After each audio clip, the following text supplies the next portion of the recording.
We're not just saying we empower each other. So when people get around us, they're like, oh, their support means presence. Their support is action based. You know, it's just not an empty word. It's not just an empty saying. It's not just an empty statement. So when you come around these parts, understand that we give what we get and we get what we give. You know, it's interesting because I am a fan of Stefanie, even though we're friends and we support each other's work. Like, I'm a fan. I listen to your podcast, and I'm a fan of your sisters too. And if y'all don't know about Miss Hype Williams, y'all need to know. Yes. But I listened to the episode. I think is the most recent one that you had, and she was your guest. And look. If you guys want like a dose of just realness, no sugarcoating, tell it like it is, they really bring you into their world of what sisters are really like. And I love that because, you know, we've said this, like, you guys remind me so much of me and Diana. Yes, we love you and Diana. We get around each other and it's like we're looking at mirrors. we're looking at a mirror. Yes. But one of the things that you guys talked about on that episode was support. And to the extent the people who are closest to us, right, like that they support us. Do they have to support us? Can they just be our friends? Do they have to be our fans? What that looks like. And I know for me, I think for a lot of us that start doing this work, when we start doing it, I think there's a level of expectation, right? Because we don't have our tribe yet. Right. People don't know us, right? Nobody knows us. Right. And so the only ones that know us are our friends. And so I expected my friends to support me in my crazy endeavor. And I'm always thinking of new things to do, right? Right. And so I did expect that, and they did support me. And then what I found was that the support came with a price, almost. Wow. And I say that because as I started transitioning into this new role for myself and I started as a poet, like I was doing sucky ass open mics, and these poor women were coming in here and like just sitting through horrible stuff in the name of support, to support me. Right. But then because once you start doing this work, you get really busy. Yeah. And so you can't hang with your friends as often as you did, just BSing and, brunch bouncing and clubbing and all of the stuff that you used to do probably just for fun. You can't do no more because now your time is consumed doing other stuff, right? You're trying to grow your brand and your business. But they're still doing the same things. They're still clubbing and doing that, and they expect you to be there. Absolutely. It's difficult. It's difficult to understand that your friends might not be your fans. And even if they are your fans, they're your fans to a certain point. It's also evolution, because your new purpose, your new business, your new baby, so to speak, might take you away from something or someone that you thought would be there for the rest of your life. And you have to be open to the change of the evolution of your newfound life. And it's very difficult to say, is she still my friend? Is he still my friend if he doesn't come to my events? Does she still have a space in my heart if she doesn't buy a ticket to every single thing I do? And I think that conversation is extremely important to have, because we're in this whole cancel, everybody's canceling people. This person's canceled. This person's when this cancel culture, and we're so quick to release amazing people just because they didn't do one thing and meet our expectation. And I often say that expectation plus reality equals disappointment. Right? Yes. When you allow people to be who they are and have honest communicative conversations with the limit of expectations and just speak your needs and allow them to speak theirs, I think we'll find a happy place where it's like, okay, she is my friend and she does support me, because just because she didn't come to this event doesn't mean I can't call her when, I'm down and out. Right. Doesn't mean she's not my friend when I'm having issues with my husband or my kids, or I just want to be Nancy.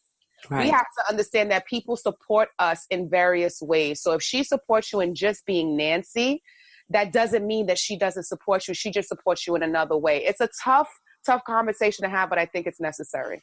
It is. And I think, what I learned is that as I started finding the women that I was meant to work with and speak to, that I started to realize that my friends owe me nothing other than their friendship.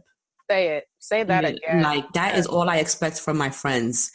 Yes, I love when my friends attend my events and when I see them there because it's a different level of, I feel like, of support. It's like when you see someone in the crowd, it puts you at ease. Like someone that you know that you're familiar with. It's like they look at you and they let you know you're going to be all right. Or you're rocking this even if you're nervous as hell. To see that familiar face puts you at ease.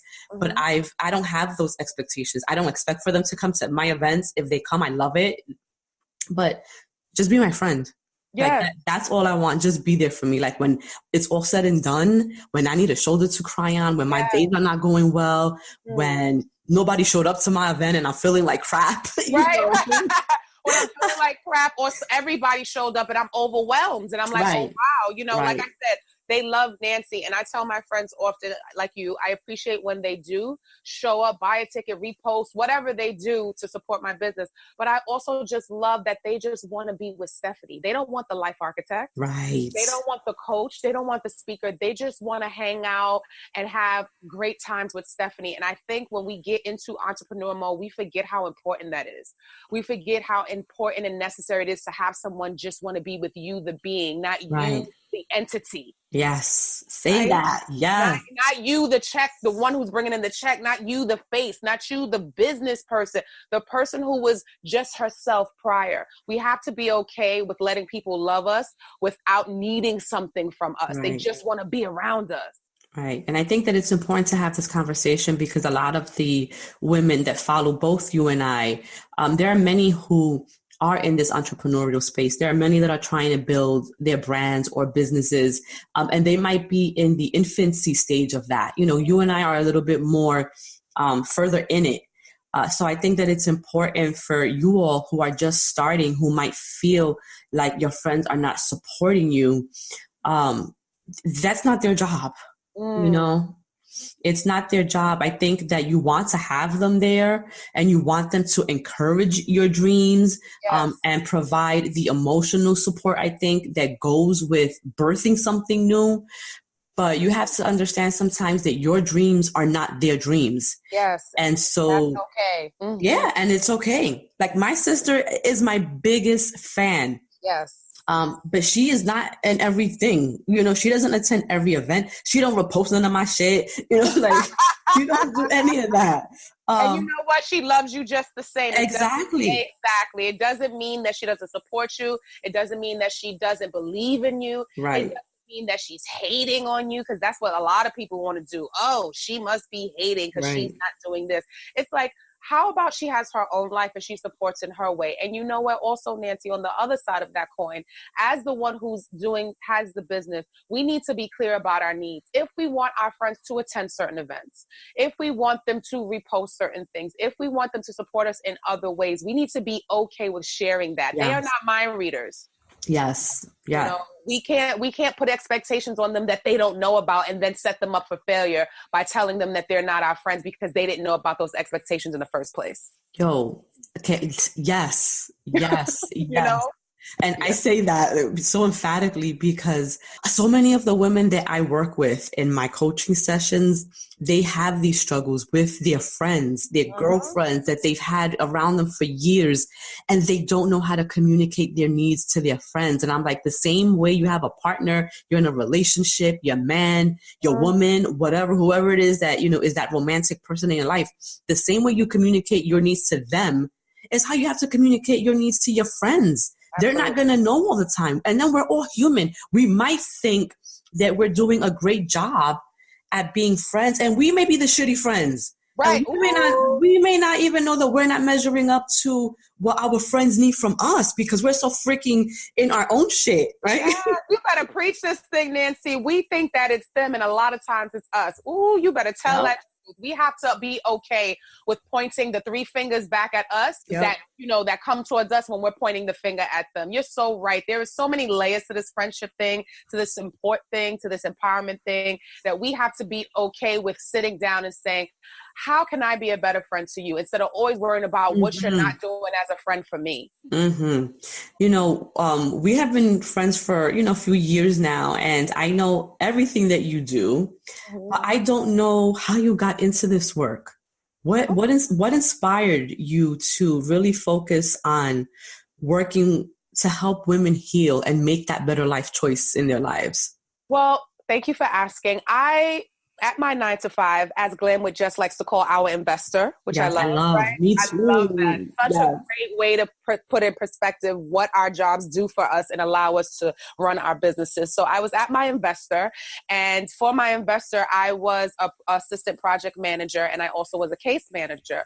And I was getting, retention rates that no one else in the company had ever gotten. Right. I was getting flowers and cards, and people were crying and saying, if it wasn't for you, I wouldn't have gotten through this, so forth and so on. My mentor comes to me and says, you really need to do something outside of this, because you help so many, not just our clients and our students, but you help everybody here. You're the culture creator for this Wall Street office. Without you, there wouldn't be anything here. You're the glue. You really need to figure something out. I know you don't want to go back to college to be a therapist. Is there anything else you can do? And I said, well, I keep reading about life coaching, like Tony Robbins and Iyanla Van Sant. Let me look into that. Next thing you know, I'm in school for coaching. I decided to invest in myself. I talked to my husband. I said, this is going to be a couple of $1,000s. I want to take the money that I save and I want to invest in myself. And I want to become a life coach. And he was so supportive. He was like, it makes so much sense. You're already everybody we know's coach unofficially. Why not just do it? This is your natural progression. This is what you should be doing. So I went and I got certified. I looked up how to start an LLC. And I just took a year to invest in myself, Nancy. Just do research and ask myself the tough questions. What do you want? Why do you want it? What's your intention? How are you going to get it? What resources do you need? And I just took it from there. I just acted on my natural instinct to be of service. You said something so key that I think so many people just bypass. Like, they want to do something and they don't put in the necessary time to do the research, right? So it's not only about going and getting the certification and making sure that you're qualified to do it, but then there's another layer. There's research that goes into the field that you want to be in. And a lot of people don't, they see, I think, what other people are doing. They see someone being successful at that, and they think that they can emulate that, or they can mimic it or copy, and sometimes you might be able to, but it's never going to be the same until you understand what, like you said, why do you want to do this? What drives you? People don't dig deep enough, I don't think, before they start doing some of this work. And then what we see is just, I think that it takes away from the people who are really doing the work, who are really qualified, because then it makes it seem like we're a dime a dozen. Like, oh, everyone's a life coach. Yes, everybody's doing that. Everyone's writing a book. Everyone's doing that. You're so right. But those people are all sizzle and no steak, Nancy. Yeah. You know what I mean? No, I agree. They have the presentation and the package, but you notice those people fall away. I don't really worry about that. And yes, our market is saturated. But when you hear the Life Architect, when you hear the Latina Oprah, if you come to this event, once I grab the mic, I'm not worried about being saturated, because I know what I'm here for. Yes. Right? I know what you're here for. And I'm not here to even teach you. I'm here to love you, because love is going to teach you. Amen. Right? Yeah. Love is going to teach you. What Nancy and I are delivering is going to teach you. We're not how to be teachers. We're vessels. So I'm not really worried about the saturation like I used to be, because like you said, I did my research. I practice and I study my craft. I'm watching TED Talks. I cultivate my Instagram to follow people that uplift me and inspire me, that I admire, that have the money I want, the success I want, that have the platforms I want. I'm not really worried about what everyone else is doing that do not feed into my purpose, that don't allow me to feed into other people. Yes, you people got to stop worrying about what the next person is doing. I'm really not. And if I am worried, it's not worried in a negative way. It's like, wow, look what Nancy just did. She's at this. I'm going to actually ask her, how can I get on this mailing list to see if they'll let me speak there. You see, I don't see you as competition. I see you as a partner. Absolutely. I see you as someone who is blazing the trail for me, as someone, I admire you so much. I've only been in business going on my 4th year, as opposed to you who've been doing it a little longer. And when we connected, I felt nothing but support. And you were like, if you need anything, just ask me and let me know.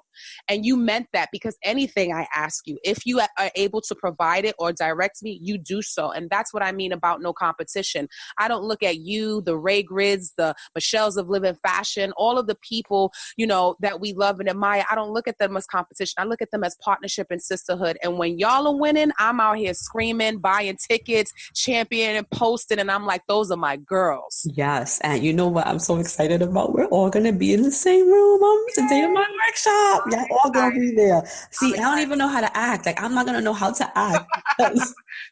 It's like I'm going to be in a room full of my friends. Yes. And so I'm going to have to remember I'm a professional. But like, it's so hard when you get around people that you love, that you respect, that you feel really comfortable with. Yes.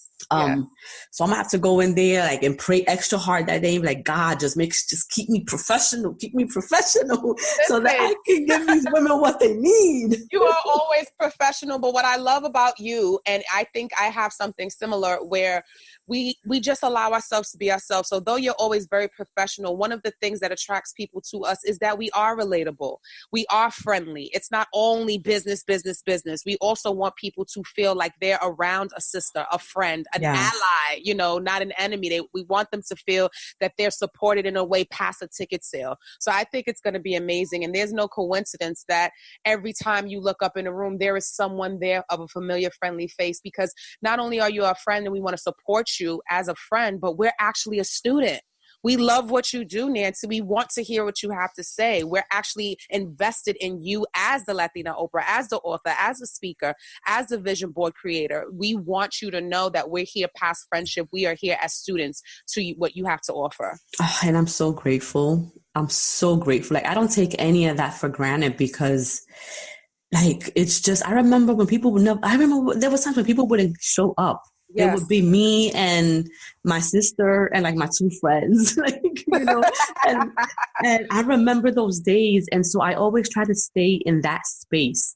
Like, I never, like, I've had many sold out events, but I always go into it with the empty room. Like, I remember when the room was empty. I remember when no one came. Right. And that is what keeps me grounded, what keeps me humbled, what keeps me, I think, connected. And you too. I mean, because you, like you said, we have that thing that people look to us and it's almost like they're seeing their friend, their sister, someone who comes from where they come from. Yep. Absolutely. And that relatability is so important. So you can have all of your ducks in a row as far as presentation is concerned. You can have the amazing, you know, visual aspects with your flyers. You can have amazing, you know, handouts, and you can look great in your suit and your makeup, and your face could be beat. But if you get on that stage and people don't feel like they can relate to you, it's irrelevant. Yeah. It's irrelevant. There's a package here. It's not just about the pretty pictures and the presentation. Though that's extremely important, it's also important once they get into the room that they relate to you. And I don't think a lot of people who do what we do understand that. They're just all about the sales, and presentation. But like I said, that's all sizzle and no steak. What's the substance? What's the content? How do people feel when they leave? Do they feel better because they attended? Do they feel lifted? Do they feel educated? Is their thought provoked? I'm all about making people think and having people make me think. So all together, it's more than just, oh, I'm going to start a business and get an LLC, or I'm going to write a book, or I'm going to have a catchy nickname like the Life Architect or the Latina Oprah. What people need to understand, and when you listen to Nancy, listen to me and see us, it's deeper than that. It's deeper. You know, I want to talk a little bit about, because there are a lot of people, and you know, there's people who do this work who don't have the credentials, who I think can still be qualified. Yes. Because there's a level of self-awareness that you have to have. There's a level of, there's like self-work that you have to do. And sometimes you can do that work and not get the credentials and still be qualified. But then there's people who don't get the credentials, don't do the self-work, and act as like agents of healing for other people. And it's like, and I can see these people, like in my mind, I could pinpoint a handful, like I can name, I'm not going to name them because I'm not about putting nobody on blast. But I've been looking at certain people. I'm like, sis, you need to heal yourself first. Yes. Who are you fooling? You think Right. by posting, positive words or these memes and affirmation, like you can tell when people are still broken Mm-hmm. and Mm-hmm. not healed, yet they want to put on events, empowerment events to empower other women. But I'm like, you have to start with yourself first. Yes, yes. You cannot engage with other people until you engage with yourself. This is a problem, and so many people are having these events or, calling themselves coaches and all this other stuff. And what they're doing is really hurting people. They're not Yes. really helping people, because when you open someone emotionally and mentally, Nancy, you have to be credentialed enough to know how to close it as well. Yes. Right? So you Yes. have them coming and talking and opening and being vulnerable and sharing, but you don't know how to give them tools. You don't know how to guide them in a way where when they leave this event or when they hang up with this coaching call or leave this coaching session, that they know how to operate without you. Right. Well, I think a lot of people do that on purpose, because for them, that's a marketing tool where they have you coming back and back and back again, buying another ticket, having another session.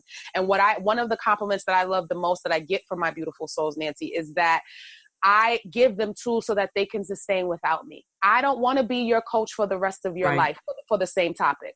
Right. Then I feel I'm not doing my job. Right? I feel that you're wasting your money. If I've been your coach for a whole year for the same exact thing and there has been no progression, Yeah. I feel like I'm doing a disservice to my certification and my purpose. Unlike everybody else, a lot of people that I feel want you to keep coming back. They're not trying to help you. They're just trying to give you, temporary fixes so that No, they're just trying to get the dollar. temporary fixes so that you can come back and pay them again. I'm cool if we had, our sessions, our conversations, and I was your coach for a duration of time, and you feel that you no longer need to participate as far as this topic is concerned, that we've helped each other grow to a level where you feel like you have this under control. That's Right. okay for me, because I Right. feel like self-help is continuous, but it shouldn't, in my opinion, be about the same thing for the last 10 years in therapy. No, right, yeah. Then You know? you have deeper issues then. Like there's something Yes, else. There's yes, something else happening. Which yes. it's true that you say that. There has to be progression that happens. And I think that for most coaches, and this is true even with the workshops that I do, like it's getting more difficult for me with my vision board workshops, because even though I always get a new crop of people that come in, I always still get repeaters, right? And it's like, I don't want to give them the same information I gave them last year. Like my whole thing is I want people to leave with something new, a Mm-hmm. different tool, learning something that they didn't know before they walked in the room. So when I have people like Rosa who comes to everything, it's like, oh my gosh, she's been with me since the beginning.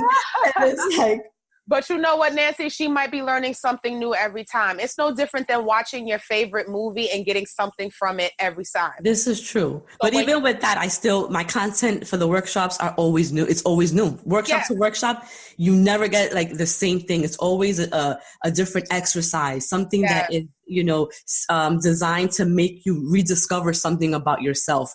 And someone that attended my last workshop, she was like, oh, I think I want to attend this one that you're having in February. Is it worth it? Are you going to be doing the same thing? And I'm like, to be honest, they're never the same. Like the last workshop, I had a whole agenda of things to go through, but then you get in the room, you see who's there, you feel the energy, you assess what people need or what they're craving. And then I allow myself to go with the energy. So I ended up doing something totally different than I had planned, but it was what they needed. Yes, this is what I'm talking about. You're not so stuck on the agenda, the pretty picture, the stuff that you typed up and created. You could have been like, no, I'm just going to stick to that no matter what the room is saying. And this is what I'm talking about people who don't know really what they're doing. You have to be okay and be fluid. You have to be responsive, responding to the energy in the room. You have to be able to feel the energy in the room in order to know how to respond to it in the first place. So I'm excited to attend your workshop. I've been saying I'm going to attend one forever. And I said, you know what? It's finally in the Bronx. It's finally somewhere local. I'm going to go and I'm going to support her. And I'm going to be someone who is going to sit and learn. I'm so excited. Be teachable. You got to be teachable. And there's pre-homework that you're going to be getting this week. Yes, because the workshop is next week. So emails will be going out with all the homework. And I was surprised the last workshop, the majority of people did the homework. And it's important to do the homework. And not Well, the you homework. have to. It's the self work, because Yeah. it just makes the workshop flow better, and we can engage more, and I can really help you dig deeper into these things. It's difficult when we do the exercises in the workshop because we have such a limited amount of time, and people want to talk and want to Right. connect. And so when they want to do that, I don't want to stop that, because again, people they want to connect with each other. Right. And you don't want to break that groove. But I love that you said homework, because as a coach, I do give assignments. And I often tell people, you can't blame Nancy's workshop. You can't blame my coaching style if you don't participate. Right. That's So right. you want to get upset and feel like you didn't get your money's worth or it's not working, but you have to work it. We're just a Yes. vessel. We're not the doer. You have Yes. to do the work. So I'm so glad you mentioned that. And I will be doing my homework. No, girl, and this is the thing. All of my success stories, when they come back and they say, yeah, I did this, that's because they put in the work. And then I Exactly. have others who come and don't put in the work. And then it pisses me off. Like, frankly, like, to be honest, it pisses me off, because it's like, oh my, I gave you everything that you needed Right. to Right. do But those it. people are not ready. Those people are not ready. Right. Like they're not ready. And when they're ready, hopefully you'll have something or, for them. But if not, they have the tools that you gave them. Hopefully they keep it and can go back to it. But all you have to do is, like you do, keep doing the best that you can and speaking to the people who are ready, who No, are but girl, like, I've already just like, I'm gonna start raising my prices, because Yes. that way I'm gonna filter out the ones who don't really want to do the work. Say that. I love that. Say it again. I'm going to start raising my prices. You have to raise your prices. And because, I want to touch the people who are not most disenfranchised, but like the ones who really need it, who don't have access, in the way that other people have. But then I want people that are going to be committed too. So if I'm selling you $50 tickets, then it's not enough of an investment for you. Right. Because you're spending, you're wasting the $50, because you're not even taking the tools that I'm working my butt off to create and to put out and to give to you. You're not using it. Right. No, I completely agree. I only want to work with people who are committed to themselves, who really want to do the work, who really want to grow, who really want to be about that self-improvement and that personal development. Like, those are the people I want to work with. And when you're ready, right, then, and you'll be able to afford me then. Right. Like, and you better hope I got a seat for you, because exactly. I'm sold out in seconds. Yes. Okay? Yes. Yes. Because if you don't, if you want to have these workshops where you don't do the work and you just show up and you just glue pictures, you don't need to spend money to do that. But you can do that in your house. Some people have a need that doesn't even fit with our narrative. Some people just want to be in the room. Well, that too. Yes, you're right. Some people want to be around. Some people want to say they went because it gives the illusion that they are doing something to progress, but without the real progression. And I see you people. I see you. Hear me talking. I see you. I see you. You know why I see you? Because that was me at one point. I just wanted to be in the room. I wanted to say I was doing the work. I wanted to pretend I was evolving. And it was enough for me to actually have that mask on and pretend that that's what I was doing, until one day I had to remove that mask and say, I'm really wasting my time, money, and everyone else's time and money. Yes. I was that person. And how about, when you allowed yourself to remove the mask, and because that takes a level of vulnerability to do that, like to say, you know what, I'm just fooling myself. And you're stepping into taking ownership. Yes. And accountability for your life. What does that feel like? When you say, I'm gonna do this work, I'm gonna go deep and I'm gonna dig, even though I don't want to. It hurt at first because I had to admit that I was bullshitting myself. I had to admit that I was phony. I had to admit that I was a fraud. I had to admit that I was, out in these streets really doing nothing, that I was a whole bunch of talk and no action. I had to tell myself that I was fake and phony, and that hurt me to be that person. I had to really look myself in the mirror and ask myself, what was I doing with my life? I was unhappy, and no matter what I did, no matter how much I drank, smoked, partied, how much I shopped, nothing was making me feel better. But yet everybody thought I was fun. Everybody thought I was happy. I was the life of the party. I was attending all this. I was going to church. I'm, out here every day, but I was miserable. It hurt at first. And you got to be okay with that hurt, because that hurt is going to lead you lead you to Mm-hmm. where you need to be, Nancy. That mask removal is painful. When you realize that you're the reason that you're unhappy, when you Yeah. stop blaming other people, Yes. when you stop Preach, pointing the Steph. finger, Yes. Yes. School these babies. okay? Let them know. When Let you them start know. realizing that you're insatiable, it's not that other people are failing you. It's that no matter what other people do, you're not pleased because you're not happy within yourself. When you realize that nothing anyone can do anything to move you forward because you just have to do it yourself. You have to be your own champion. You have to start with self-love instead of asking other people to love you more than you love yourself. I had to go there, Nancy. I had to get dark and deep with myself. I really had to. And when I started to do it, it got a little easier. It does. It gets easier when you start to ask yourself the tough questions, when you start to really get into your prayer life, when you really start to meditate, not pretend to meditate Right. and tell people you meditating because it's the cool thing to do. Because yes, everybody meditating now. Right. Everybody meditating, everybody journaling, everybody vision boarding. But when I really took it past, when I took the vision board past pretty pictures on, on with some glue, when I took Right. it past the arts and crafts and really got again down to the intention, the who, the what, the where, the why, the how of what I was doing, when I really asked myself, what do I want? How can I get it? Is it what I want? Is it a greed or a need? Right. When I started doing that, my life started to change and I was able to start helping people change their lives. Girl, they don't know. They don't know that in order to help other people, you have to do it for yourself first. And continuously. Yes. My problem with self-help is people think it's a one-time thing, a one-hitter quitter. Like I went to one workshop, I had one therapy session, and I'm great. My happiness is continuous self-help and self-love. I might not go to therapy every day. I might not have a workshop all the time, but I'm constantly digging into myself daily and weekly. What can I do? This morning I meditated, so tomorrow I'm going to do this, or I might meditate again. I'm going to a workshop next month, but this month I'm going to go to church every Sunday, or whatever it is, or I'm going to make sure I connect with my girlfriends. So I'm going to make sure I see my mother more and connect back to my roots. My self-love is not just a one-time thing. I go to therapy bi-weekly, Nancy. I have a bi-weekly appointment with my therapist because I think it's important, because I give out to people that someone pours into me. Yes. I had to make myself a priority and a continuous priority. I think people fall off. It's like when we go to the doctor, they give us medicine and antibiotics. We stop taking it the minute we think we're better. Right. And then the virus never really left our body, but we have a whole tub of medicine sitting there that we never took. Girl, and we wonder why we continuously get sick again. It's not that we got sick again. We never really got better in the first place. Right. And I wanted to get better in the first place. So I realized that I had to continuously find a way to take my medicine. And my medicine is therapy. My medicine is prayer. And my medicine is meditation.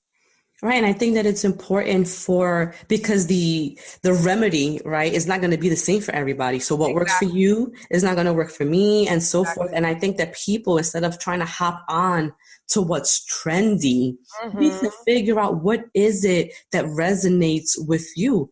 Because meditation may not be it for you, which is why, it's hard. And the thing is, if you're not used to meditating, it's going to be hard in the beginning. It just is, because we're not used to sitting in silence or sitting for an extended period of time doing nothing. We're busybodies. Our minds are always on. Even when we're doing one thing, we're thinking about something else, or what we're going to do later, what we're going to do tomorrow, or this other thing. You're right. And meditation is hard. It takes discipline, and you have to stick to it. And it's not that you're going to sit there for 2 minutes. Oh yeah, I sat here for 2 minutes. Okay, I meditated. And it might not be your thing. Right. And, so and it's let it go. It's okay for it not to be your thing. Listen, I don't do the same thing all the time. And not only, say for instance, meditation is my thing, Nancy, but it might not be my thing today. Right. You know what I mean? I might need something else. I might need laughter today. Today might be music therapy. I might need to pump my favorite jams today. Yes. You know what I mean? I might need worship music today. I might need to go straight gospel mode. It depends. You're allowed. Yes. This is why my tag is build, customize, and design healthy emotional lives, because you're able to build your life and customize it for your needs on a daily basis. You don't have to do what Nancy does. You don't have to do what Stephanie does. You have to do what you need to do to get you where you need to be, period. Right. But you have to know yourself too. You have to know who you are. Yeah. Absolutely. Like take Lauren. I love my Lauren, my co-host of Not Your Mom podcast. she and I have such a great chemistry, but we're very different. She's into crystals and a lot of other things that I'm not. And Right. I actually, you know, I'm very much, I'm an inquisitive person. So we actually learn each other's things and what we like. And she gave me some crystals, but it just never was something for me. Right. It's not my thing either. It's not my thing. There's a lot of people who do it Right. and okay. Like, Right, do you? And she gave them to me, and I kept them, and I put them in a jar. You know, right. I put them in my happiness, pleasure, joy jar, and I threw them in there, and I keep them in there as a keepsake that she gave me. But I'm not out here charging them and doing all the stuff that she does with them. It doesn't do anything for me. But I learned about them. I respected what she knew about them. I allowed her to educate me on them, and I kept it moving. I didn't feel pressure, you know, to take on what she does for her healing, for my own healing. And she didn't feel pressure to take on what I do for my healing for her own. Right. And that's what people need to understand. You need to learn yourself. And before you can help somebody else, you have to really know who you are and know what your gifts are and know what you have that is going to help somebody else. You can't just step into something and think that you can do it without having done the work yourself. Right. And doing the continuous work, like I said, I will constantly say that doing the continuous work, who we were this time last year may be different than who we are now. It's okay if your taste change. It's okay if it's like this used to work for me in 2018, but this doesn't work for me in 2019. I'm not saying be a continuous revolving door. I'm just saying leave room for magic and be open to elevation. Because as I get to meet new people, as I meet a new Nancy, as I meet a Michelle, as I meet, you know, someone else, they might introduce me to something that I didn't know last year. Right. They might tell me something, you know, I know you meditate, but have you tried this kind of meditation? I might be open to it. I might try it. So be okay with saying, you know what, I'm open to trying something, but if it's not for me, it's not for me. But I'm open to always trying to see what God has in store for me. That's it. Amen. That's Amen. Wow. I love talking to you. You just put me in, because I feel like when I talk to you, I feel like I'm in a session. Why does everybody tell me that? Because it's just what you do. And I think it just speaks to your authenticity. It's like, it's who you are. So it's not like a thing that turns on and off. You know what I mean? It's who you are and it's what you give off. So whether you're having a conversation with your friends, if you're being interviewed or you're having a coaching session, like Stefanie is Stefanie. And it's just, it oozes out of you. And so, and people, you get it because that's exactly what you give. Thank you. And for a long time, Nancy, that used to bother me because I didn't want people not to want to be around me because they always felt that they were being coached or, you know, psychoanalyzed. And I'm like, no, that's just how I talk. It's not that I'm trying to pick you apart. If we end up getting into great conversation and great dialogue, just understand that that's a natural progression of our vibe. I don't want to know how the weather is. I really want to know how your soul's doing. Yes. You know what I mean? I want to know as a woman, as a wife, as a mother, as a man, as a boy, you know, what's going on with you today? What's your mindset like? It's not that I'm trying to be, you know, have your Oprah moment, but if it happens, it happens. And I had to learn to be okay with that's just who I am. Like you said, that's just who Stefanie is. And it took a while for me to get there, but I'm there and I'm pleased that I'm there. You know, I actually wanted to ask you because something that I get all the time is like, how do you do it all? You do so much. How do you do it? You have your regular jobs during the day. You have your business that you work on the side. You're married. You have kids, blah, blah, blah, blah. And so I want to ask you the same thing because your plate is just as full. How do you juggle, you know, all of the different things that you're doing, all of your responsibilities, the fact that, you know, you have two jobs, really. You have your business, you have your investor, you have, you know, your role, your job as a wife and the responsibilities that come with that. You're also a sister, you're a titi, you're a daughter, you know, you're friends. How do you juggle all of these different things that are on your plate? Because they all demand time from you. They sure do. And let me tell you how tired I am. Sometimes I juggle successfully and sometimes I don't. Sometimes something is lacking. You know, I had to have a real conversation with my husband when I started this. I said, babe, I need your support because I'm not going to be a great wife all the time. It's not just me and you now. Now I have a business and I'm going to need you to understand, and I need you to pull my coat on it, but I need you to understand that our marriage might suffer a little bit because I'm in the development stages of a business. And that was a real conversation that I had to have. I had to have that with my friends. I had to have that with my nieces and nephews. Like, Titi's you're not going to see her every Saturday like you used to. Right. It's going to probably be some months where you don't see her. It's Right. not, we just can't go to the beach just like we used to when the summer comes all the time. I might have a gig while you're at the beach. You know what I mean? Um, Yeah.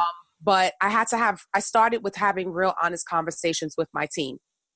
I had to let them know that I needed grace and mercy because I needed to be someone who can remove herself from the normal setting of what our relationship was to develop the life architect and better life choices of New York. So that's how I started prioritizing. And I live by my calendar, Nancy. That's a system that I had to put in place. Yeah. If it's not in my calendar, it doesn't happen. Girl, who you telling? Sometimes it be in my calendar and I forget. Ditto. I have to set 3 and 4 reminders for certain things that it's really important to me because I need systems. Systems for me, Nancy, is what's getting me to have some success. I'm finally Right. putting systems in place, whether it's calendar maintenance or using tools like Calendly that have my clients get to go and book me through there, so I don't have to be the one emailing them back and forth. I had to find things that stopped taking time away from me. Right. You know what I mean? Stuff that's automated. If I want to post on Instagram, I started to use Latergram. If it's a picture, you set it up for the week and it posts for you. You schedule it. My mailing list, I started to schedule them. I type them ahead of time and send it a week later. I had to start finding things that helped me be a human again because I was losing my mind. I'm so happy that you said the losing my mind thing, especially for people who are just starting out. It's so easy to get so caught up in your new business because it is your baby. So it's like you have a newborn and all you want to do is be with it 24 hours a day, but you can't because you still need to eat or bathe or take care of yourself. So it's important, and I think what you're saying too, you have to set boundaries on your time. Yes. And like you're saying, you set up the systems that set up that boundary so that you're not devoting every single minute of your day to doing these things to grow your business. You're putting the systems in place so that they can do it for you so that you can get your life back and you can get your time back. Yes, get your sleep back, get your love back. We can go and be all business oriented all we want, but we're still human beings. I need to laugh. I need to eat. I need to sleep. I need to bathe. I need to be intimate with my husband. I need to see my mother and hold her hand. I need to see my nieces and nephews grow. I need to meet up with Nancy and have a cocktail. Mm-hmm. You know what I mean? I need to have friends and lunch. I need to be able to still do the things that Stefanie, the being, loves, not Stefanie, the entrepreneur, needs to do. So sometimes, Nancy, I just also shut everything down. Yes. Like I'm not working. I will cancel my whole calendar. I'll go on and tell my clients or anyone who's booking, I have no availability for the next 3 weeks or the next 2 weeks. And it took a long time for me to do that because when you're first starting, you're scared to miss out on that client. Right. You're scared to miss out on that opportunity. Now I'm not scared at all. I had to release the need to be seen. I no longer post every day on Instagram because what we don't realize is even creating a caption takes time. Yes. When you want to say, it does. You're a writer. When you want to say something that feeds the people that are reading and clicking and sharing and saving, it's not just, hey, look at my pretty picture. We actually, type things that are meaningful. Right. I remember one day it took me about an hour because I kept going back and forth about what I wanted to say. And I looked at myself. I said, what the hell am I doing? What the hell am I doing? Like, I just realized that I had to just pull back a little bit. Right. You know what I mean? Like, what are you doing? Is it necessary? And this is at the time I was posting 3, 4, 5 times a day. Because I was like, if I don't get people to see my page, if they're not on my page, then they're not going to book me. I just had this whole weird mindset that Instagram and Twitter and Facebook was the end all be all to business until I realized, what would I do if social media stopped today? Would I have a business model in place? Right. If I had no Instagram? So I just had to reset my mind, shift my thinking, and now it's becoming a little bit easier with the systems in place and the new mindset I have. Yeah, because people put a lot into these social media platforms. Yes, and they're helpful. They're marketing. Let's be real. We know they are, but I think that I'm one of these people that I feel like I'm not always posting, but like I'm always on my phone because Yes, me too. I want to see what I you're want to doing. see. Yes. Yes. Me too. And my sister hates it. She's like, "You're always on your damn phone." You know what? It's addiction, and then we It have is. to be It is honest and say addiction. that It's we're an addicted. addiction. Yup. I Yes, say it all the time. I'm not, look, I'm addicted and I'm not afraid to say it. And it's right. one of my goals for this year. Like I put it on like my vision board. I need to reduce my dependency on these social media platforms Yes. because it's just too time consuming. And for what? I'm being nosy. I just want to see what everybody else is doing. Like, how is that benefiting me? It's not, but it's also, I'm trying to find a balance. It's, my husband will be like, all right, we're home now. Let's put our phones down, do what you got to do, say what you got to say to your last few people, and let's spend an hour or two together. We don't realize that we have fake connection. We're so Right. busy looking in our phones, but the people around us, when's the last time we even looked into their eyes? Right. You know what I mean? So I had to really admit that I was addicted and try to find a way to find balance. So like after I hang up with you here, no more phone for the night. That's it. I'm going to go connect with him and let's just try to wind down for the rest of the night. You have to make your real life a priority. It's hard, but it's doable. Yeah, I actually wanted to talk a little bit about your relationship with your husband because I also heard the episode where he was on, and I love the relationship that you two guys have because it's loving, it's supportive, it's playful. Mm-hmm. Like you just get all of that from listening to you two kind of connect and vibe. Thank you. And so, I mean, I guess how do you get him to be so involved in, when you ask him to be involved in the work that you do, because mine wants no parts of it. He supports it. You know what I mean? Yes, Like, yes, he don't want to be on my Instagram. He don't want to be on the podcast because he's still a very private person. He thinks I share way too much. Okay. So I respect him in that way. I try, like I limit whenever I post a picture of him, it'll be like once every 10 months because right. he'd be lucky. He don't even have Instagram, but he will stalk my Instagram and be like, "Oh, I saw you post this picture of me on this date." And I love it. So how have you managed, I guess, to get Denicio to be a part of the work that you're doing? Well, Denicio actually is one of the reasons I'm doing what I'm doing. Him and my sister that you love, Hype, were very instrumental in the ones putting me out there. I'm actually the private one. I'm actually the one who didn't have an Instagram. And I didn't have a Facebook initially. Interesting. And yes, he was, Denicio is a photographer and videographer. And long before all of these, social media guys, doing skits and stuff, back in the day, I'm talking about like 12 years ago, he had like a little skit show. He has a degree in communication. So when it comes to audio and all of that, he had all of the equipment and everything first, Nancy. It wasn't me, it was him. Oh, okay. So I see. I don't have to force or ask him because it's just his lane. It's what it's he natural. does. Right, Yes. right. So when I told him I wanted to start a business and be a life coach, he's like, well, you have to market yourself and you have to start an Instagram page. I was like, no, I don't. And him and Tanique sat down like they do and tag team me often. And they were like, no. And when I first started my page and my website, I didn't have any pictures of me or any videos. It was just memes and stuff of other people. And then I would put captions and they were like, no. Do you see what you look like? Use that face. Right. Use your voice. Let people hear what you have to say. So he's been very instrumental in that. So I don't really have to ask him, too much. He's one of the reasons why I do it in the first place. Oh, I love that. So let me ask you though, being in the public eye, because you are, and does that impact the relationship in any way? Like, are there anybody, sliding in your DMs trying to holla at you? Well, yes, because I'm hot. So yes. Well, yes, that's what I'm saying, because you are yes, hot and you are in the public eye. Yes, I'm hot and I'm intelligent and, men do like that, but it doesn't bother him. When it does bother him, he'll let me know.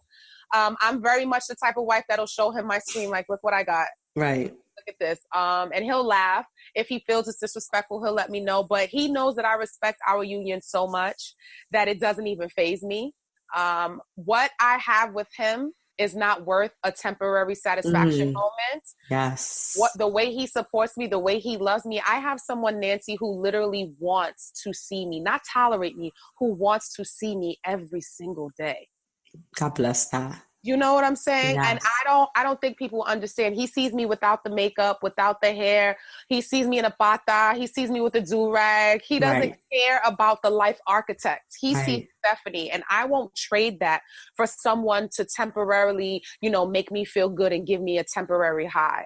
I'm just too wise to understand what I have, and it's not worth it for me. Oh, I love that. I love it. I love that because one, it shows the maturity in the relationship. Because, and I know that you hear this too, like people, they say that social media breaks up relationships. And I don't believe that. I think it breaks up relationships if you allow it to break up the relationship. Right. I agree. I think it enhances, it speeds up the breakup process. But I don't think it's the main factor. If someone's sliding in DMs and being disrespectful, they would have found another way, in my opinion, to be disrespectful because they have that need. That it just makes it more accessible to be disrespectful. Yeah. And make the choice to tap into that or not. And it's like and I'm with you, at the end of the day, first of all, don't even come at me sideways. Like y'all know I'm married. Like y'all know I'm married. Like, and don't I respect the sanctity of marriage. Yeah, don't even insinuate. Don't come and give me a compliment. Like, don't nothing. Like, I don't want it. Like, and I don't. And I think that I do such a good job at giving that off. Maybe before I used to get it, I don't hardly get it anymore. Right. Well, I get it. I get it from men and women, though. I get hit on by women a lot. Well, I can see why, boo. Hello. Thank you. But you know what? It's not even disrespectful with like a penis pic or anything. It'll just be like, oh my God, you're so beautiful and you're smart. And when I watch your videos, I wish I had a woman like you, or your husband's very lucky. Please tell your husband he's a lucky man. It won't. Yeah. It's respectful, but that's the respectful, but they waiting to see if you're going to bite. Yeah, I don't bite, honey. Listen. Thank you. I appreciate it. I'm always like, thanks. I let him know he's sitting right next to me. He said, what's up, dog? No, because some men, they slick. Yeah, they try.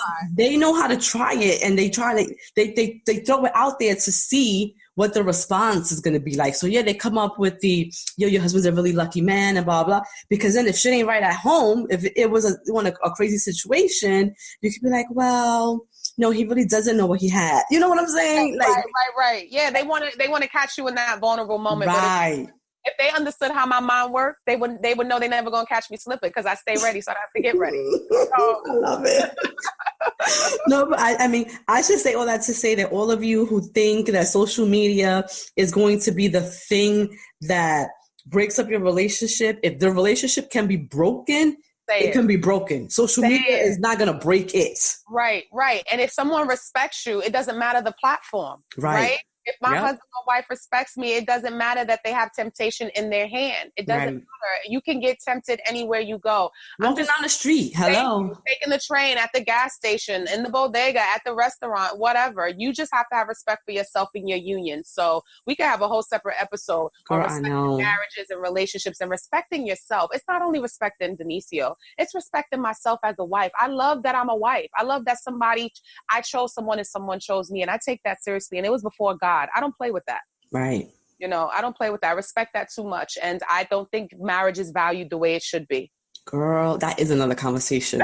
Yes, it is. It is. But I mean, I guess before I let you go, because girl, we've been on an hour. It's been an hour, and I knew that this was going to happen. I could talk forever. I still have a bunch of other stuff that I wanted to talk about. But you know what? That's all right. If I'm going to put you on the spot, we can talk about it if you agree to come on my podcast, the I Said No podcast. Girl, I thought you'd never ask. Yes. Of course. And let me tell you, I don't get asked that often to be like a guest. I'm always the interviewer. So I love to be the one on the other side of the microphone. So absolutely, you let me know when, and I'm there. We'll make it happen. We will schedule it ASAP. So, I mean, I guess before I let you go, what's one thing you want to leave the audience with about Stefanie?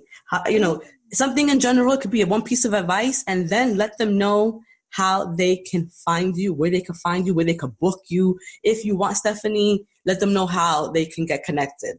Thank you. My one piece of advice is just listen to your inner self. Set your boundaries. I love boundaries. I'm a boundary specialist. Set your boundaries, but start, like Nancy said, by knowing who you are, knowing yourself, and setting those healthy boundaries, and understand that boundaries and walls are not the same thing. Stop putting up walls to keep greatness and people out. Just set healthy boundaries to make sure that relationship is reciprocal. And where can you find me? My website is blcny.org, or you can find me on all social media platforms, Twitter, Instagram, and Facebook at BLC New York. That's BLCNEWYORK. And if all else fails, hit up Nancy, and Nancy will direct you to me, because that's what we do. Yes, Hello. it is. Yes, it is. Oh, but Steph, thank you so much for taking the time to be with me. This was so much fun. I can't wait for us to do it again on your podcast. We'll go soon. And I'm going to put all of your information in the show notes so that it'll be easier for them to find you. And until next time. So, mi gente, thank you guys for tuning in once again to the Empowerment Hour podcast. Go out there, crush those goals, because change doesn't happen by chance. It happens by choice. Till next time, guys. Love you too. Bye-bye.